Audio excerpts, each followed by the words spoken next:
నమస్తే, నేను మీ కుప్ప పద్మిని. ఇన్నాళ్ళు మీ సపోర్ట్ ని నాకు అందిస్తూ, మీ ప్రేమని నాకు అందిస్తున్న ప్రతి ఒక్కరికి కృతజ్ఞతలు. ఇప్పుడు చూడబోతున్న ఈ వీడియో కూడా ఖచ్చితంగా మీకు ఉపయోగపడుతుంది.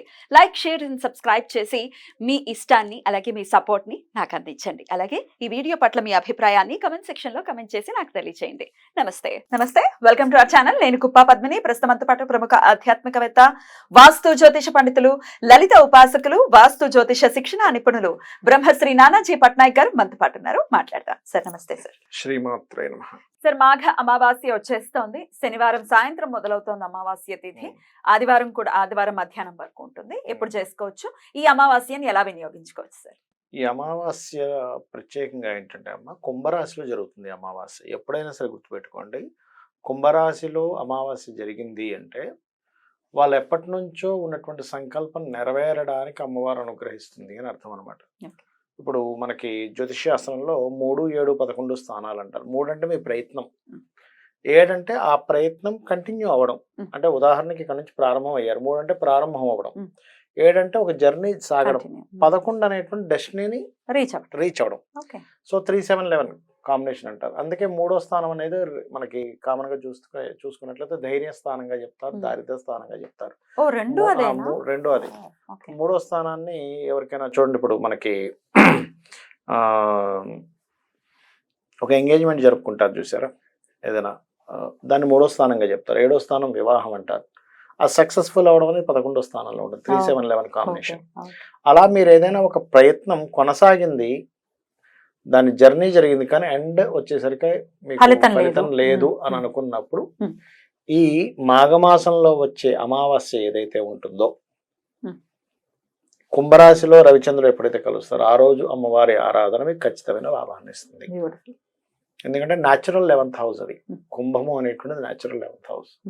అంటే ఏమిటి, నీకు లాభం రావట్లేదు అంటే నీకు పూర్వజన్మ కర్మ ఎక్కడో ఏదో అడ్డుపడుతుంది. సహజంగా వీళ్ళ కొంతమంది జాతకాల్లో కూడా 11th హౌస్ పాడవుతుంది, బాగా పాడైపోతుంది 11th హౌస్.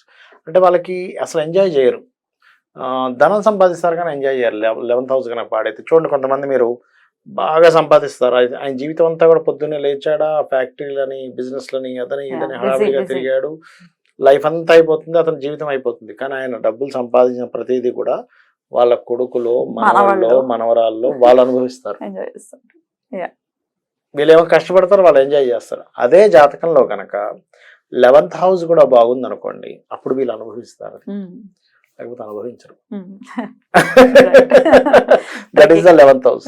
అది 11th హౌస్ అనేటువంటిది. మరి బాగుండడం బాగోకపోవడం అంటే ఏంటి సార్? ఎవరికి వారికి 11వ స్థానం అర్థమవుతుంది. 11వ స్థానాధిపతి లేదా శని బాగున్నాడు అనుకోండి, అంటే 11th హౌస్ కనుక మంచి స్థితిలో ఉంది, ఆటోమేటిక్ గా వాళ్ళు ఎంజాయ్ చేస్తారు లైఫ్ ని, అందులో ఎటువంటి డౌట్ లేదు. అంటే ఏంటి, 11th లార్డ్ కంబస్ట్ అవ్వకూడదు, పాయింట్ నెంబర్ 1.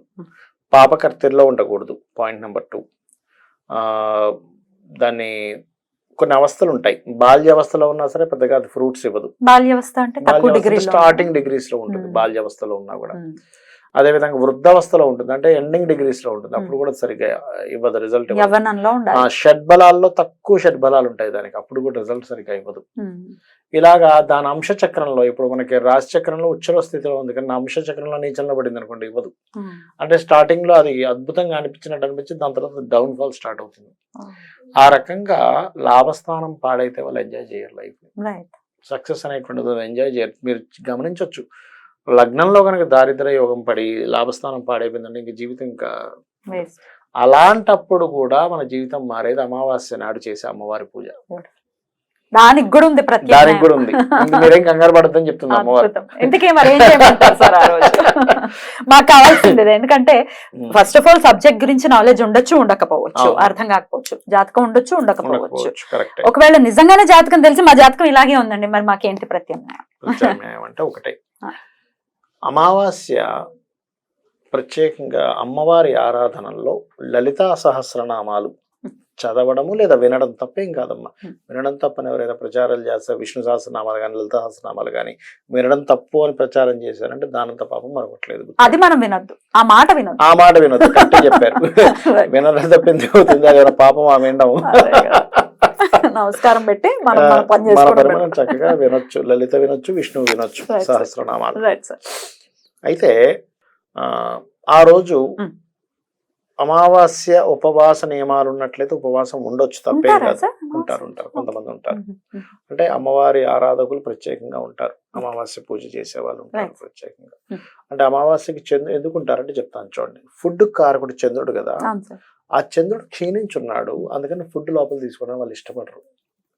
అంటే రవి ఉపాసకులు ఉన్నారు. మా తాతగారు, మా మదర్ వాళ్ళ ఫాదర్ సూర్య ఉపాసకులు. అవును. ఆయన మబ్బు పట్టింది అనుకోండి, నీళ్లు కూడా ముట్టుకునేవారు కాదు.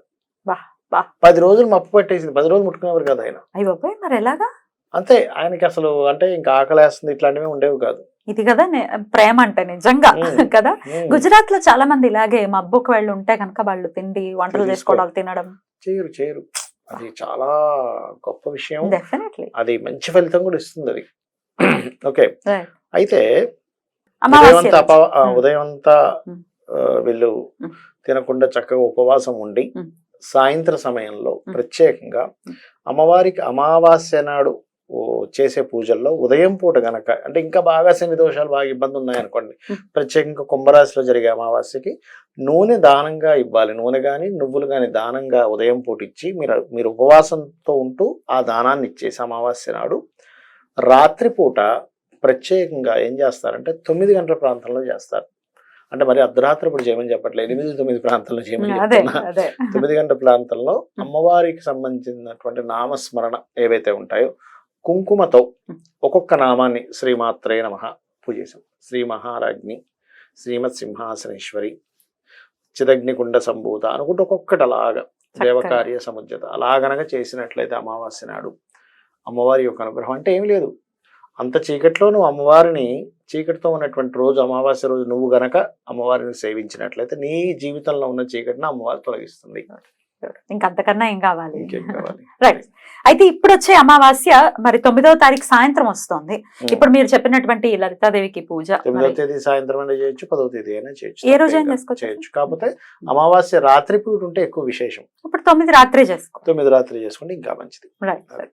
అయితే మరి ఇక 10వ తారీఖు పొద్దున్నే పితృదేవతలకు కూడా ఎక్కువ చెప్తూ ఉంటారు అవును. సార్ అమావాస్య ఏం చేసుకోవచ్చు సార్ పితృదేవతలు? పితృదేవతలు ఒకటే గుర్తుపెట్టుకోండి, మనకి శాస్త్రాల్లో చెప్పినటువంటిది ఈ అమావాస్య గురించి చాలా చక్కగా మాకు వివరించారు. ఖచ్చితంగా అమ్మవారి ఆరాధన చేసుకుని చీకట్లు తొలగిపోయేటటువంటి పరిస్థితి ప్రతి ఒక్కరి జీవితంలోనూ ఉండాలని మనస్ఫూర్తిగా కోరుకుంటూ thank you so much sir. నమస్తే. శ్రీమాత్రే నమః.